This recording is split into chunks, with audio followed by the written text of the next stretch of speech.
చెప్పండమ్మా. పృథ్వీ పేరును చేయించండి. ధ్రువ వస్తున్నాడు.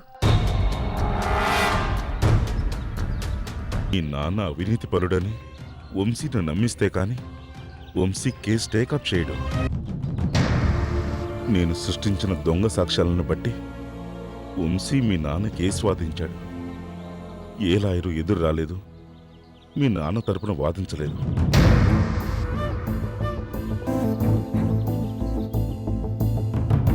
నాలుగేళ్ల శిక్ష పడింది. అది భరించలేక జీవితంలో రవ్వంత మచ్చ కూడా లేని మీ నాన్న తట్టుకోలేకపోయాడు.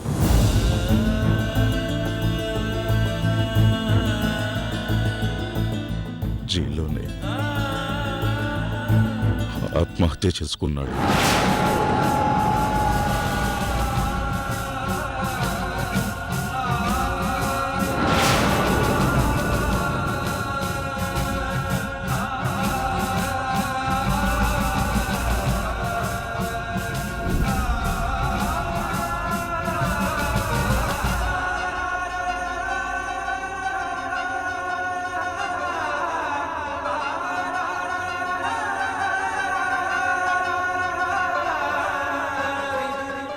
కొంతకాలానికి వంశీకి నిజం తెలిసింది. నన్ను నిలదీశాడు, నా మీద విరుచుకుపడ్డాడు.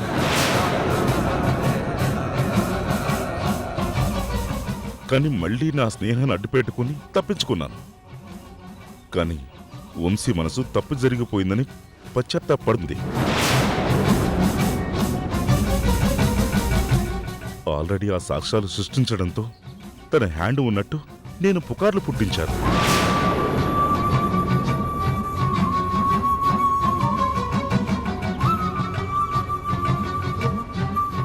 కానీ తప్పు వంశీది కాదు, నేరం వంశీది కాదు, నాది నాది. నేను నమ్మిస్తే తెలియక అలా చేశాడు.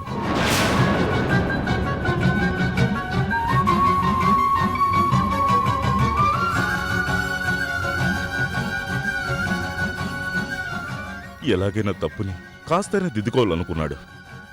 అందుకే నిన్ను చేరదీశాడు, కూతురు రప్పించాడు.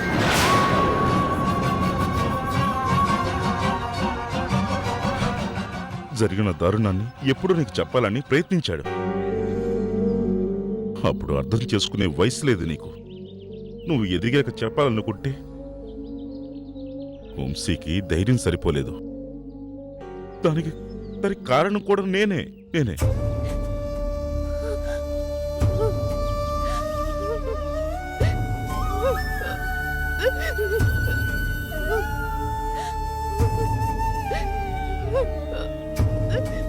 నేను దొంగ సాక్ష్యాలు సృష్టించినట్టు వంశీ తెలుసుకుని, కానీ వంశీ దగ్గర కూడా ఇప్పుడు ఆధారాలు లేవు కాబట్టి మీ నాన్న చావుకి వంశీయే కారణం అని నీకు చెప్పేస్తానని నేను వంశీని బ్లాక్మెయిల్ చేశాను.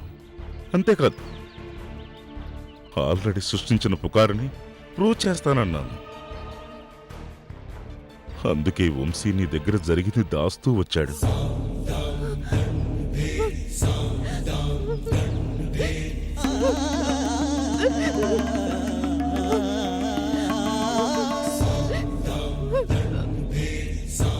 నువ్వెక్కడ దూరం అవుతావోనని భయపడుతూ వచ్చా.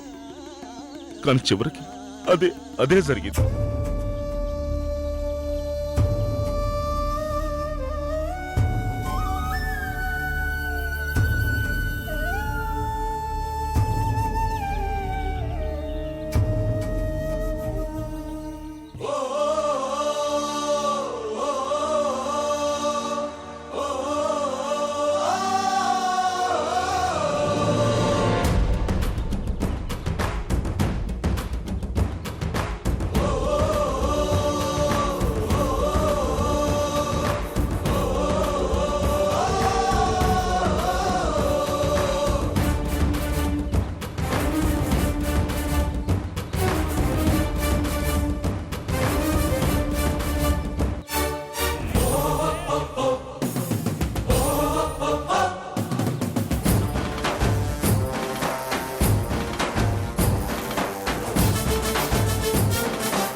ప్రశాంతి, నీకు చేతులు జోడించి వేడుకుంటున్నాను. ఇందులో వంశీ తప్పేమీ లేదు.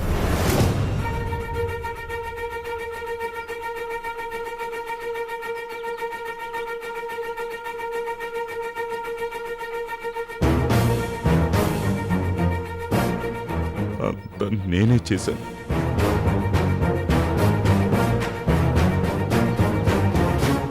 వంశీని నిర్దాక్షిణంగా ఇందులో ఇరికించాను.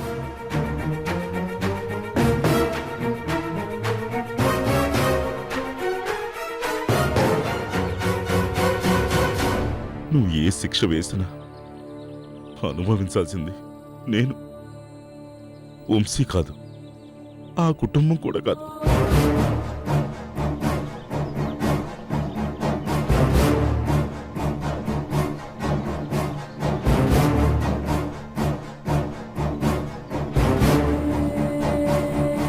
అందుకే తల ఉంచాను. తప్పుని ఒప్పుకుంటున్నారు.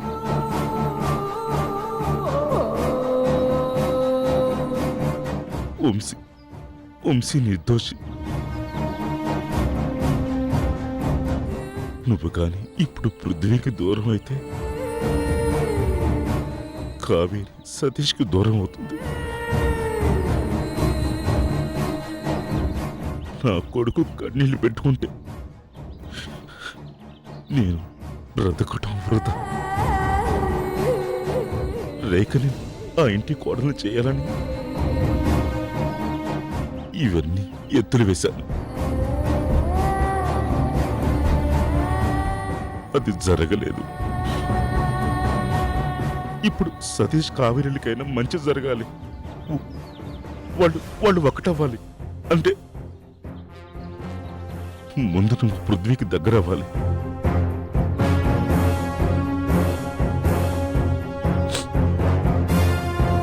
నన్ను క్షమించినా శిక్షించినా అంతా నీ దయ.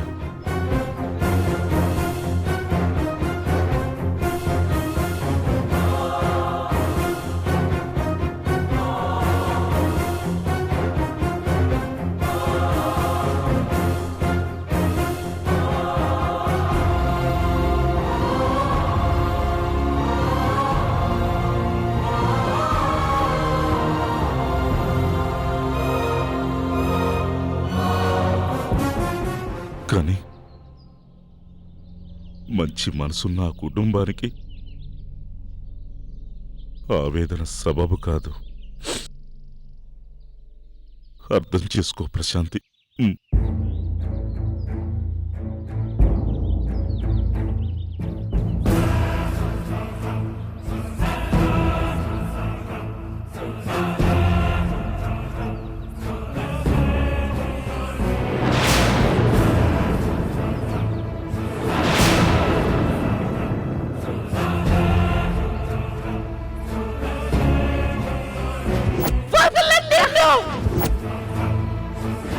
ఎంత చూస్తాను, చంపేస్తాను నిన్ను.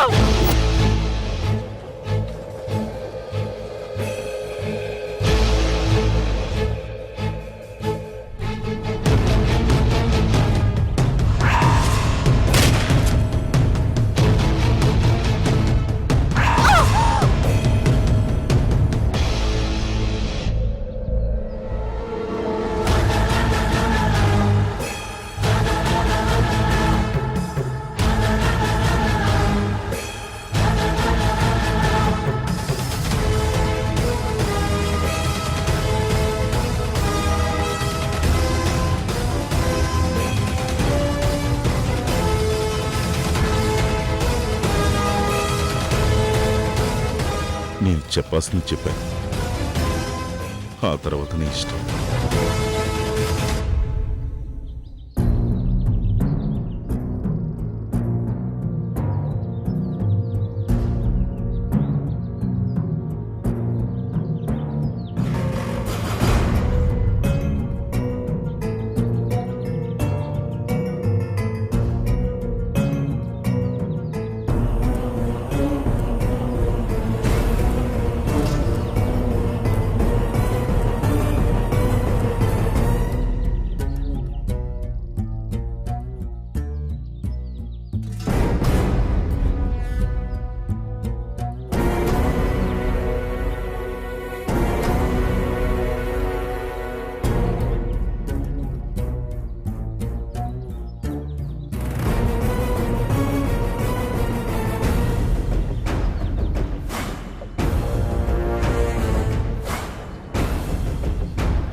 Daddy coffee.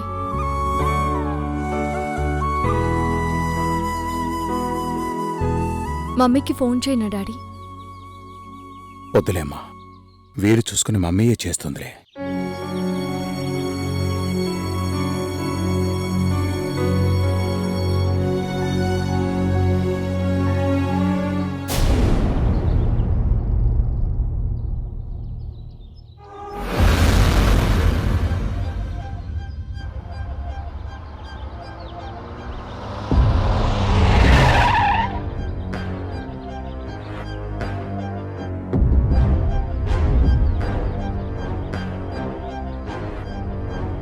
టైం కాని టైంలో వీడెందుకు వస్తున్నాడు?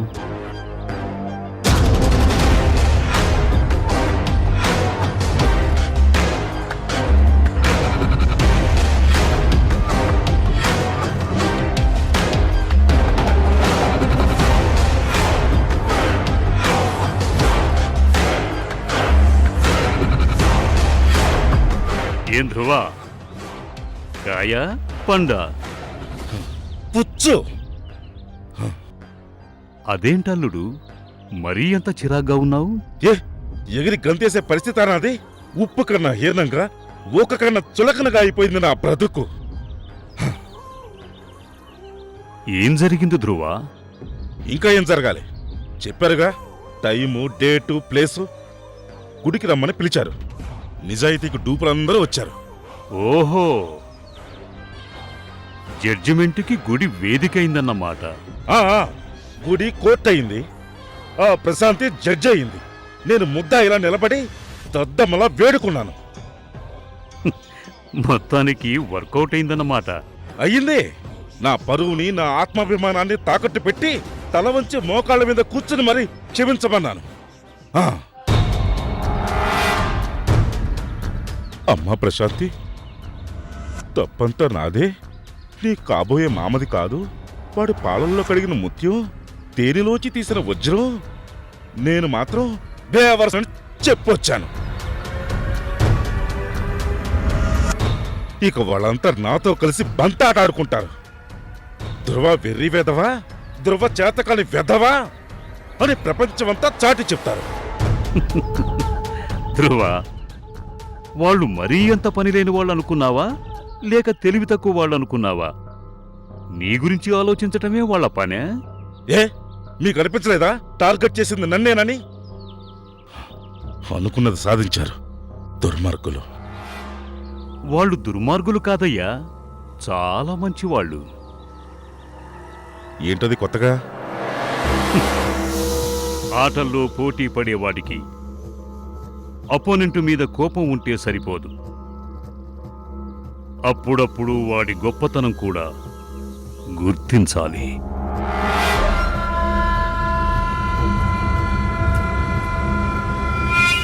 వాళ్ళు మనలా కక్షలు పెంచుకొని టైం వేస్ట్ చేసుకోరు. వాళ్లకు లక్ష్యం ఉంటుంది. అది తీరగానే తప్పుకుంటారు, అంతా మరచిపోతారు. ఇప్పుడు వారి లక్ష్యం వంశీ తప్పు చేయలేదని, ఏ పాపం ఎరగడని ఆ హాఫ్ టికెట్ ప్రశాంతికి నిరూపించటమే. నిన్ను దోషిని చేసి ఏదో చేసేద్దామని కాదు. కాబట్టి నువ్వు బీపీ పెంచుకోకు.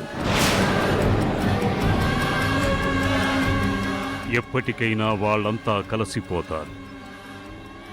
ప్రశాంతి ఆ కుటుంబాన్ని క్షమించేస్తుంది.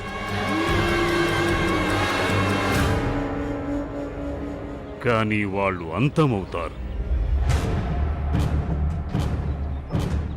కథ సుఖాంతమవుతుంది. నాకు అర్థం కాలేదు. నేను జరగబోయే కథ చెప్పాను. కథనం రెడీ అవ్వలేదు. వెయిట్ చెయ్యి. చూడు, నువ్వు పదే పదే క్లబ్బుకొచ్చినంత ఈజీగా నా కొంపకి రాకు. డేంజర్. వాళ్ళ నిఘా మన మీద ఖచ్చితంగా ఉంటుంది.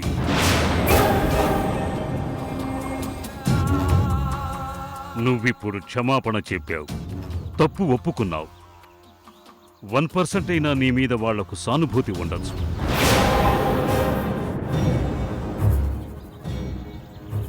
కానీ నాతో స్నేహం చేస్తున్నావని తెలిసిందా, ఇక నిన్ను చస్తే నమ్మరు. వాళ్ళ సంగతి సరే, మీరెందుకు నన్ను ఇంతలా నమ్ముతున్నారు?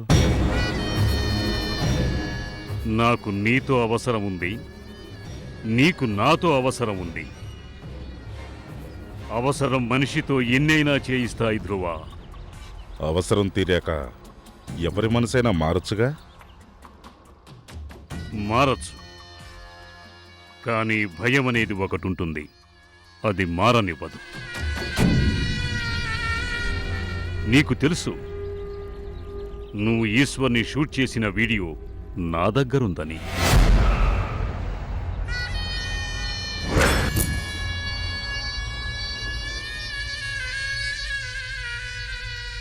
ఇదే భయం అంటే. కంగారు పడకు, అది నేను నిన్ను బ్లాక్మెయిల్ చేయటానికి ఓ ఆయుధం అంతే.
మీకు వాళ్ళంతా ముందే తెలుసు కదా అర్జున్ గారు.